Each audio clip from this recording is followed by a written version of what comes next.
আজকের গল্পটি সম্পর্ক সচেতনতা নিয়ে। এই গল্পের চিত্রটি লক্ষ্য করুন।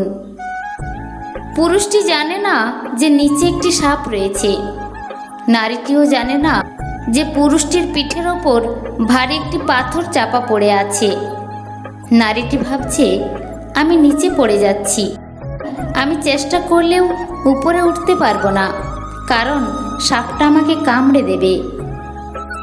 কেন যে সে আরেকটু শক্তি দিয়ে আমাকে উপরে তুলছে না কি জানি, তাহলে আমি হয়তো সহজেই উপরে উঠতে পারবো। ঠিক একইভাবে পুরুষটি ভাবছে, আমি খুবই ব্যথা অনুভব করছি, তথাপি আমি তাকে আমার সাধ্যমতো টেনে তুলছি।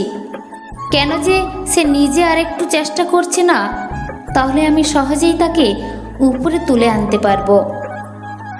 এই ছোট্ট গল্পটির শিক্ষণীয় বিষয়টি হলো, অপরপক্ষ কতটা চাপে আছে তা আপনি কখনো জানবেন না, এবং আপনি কতটা চাপে আছেন তা অপরপক্ষ কখনো জানবে না। হ্যাঁ, এটাই জীবন। আপনার কাজ, পরিবার, অনুভূতি, বন্ধুবান্ধব যাই হোক না কেন, একে অন্যকে বোঝার চেষ্টা করা উচিত।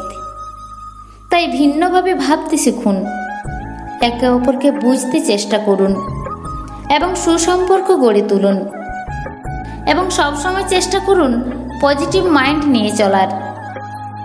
আপনি অন্যকে বুঝতে শিখুন, তাহলেই দেখবেন আপনাকেও সে বুঝবে। ধন্যবাদ।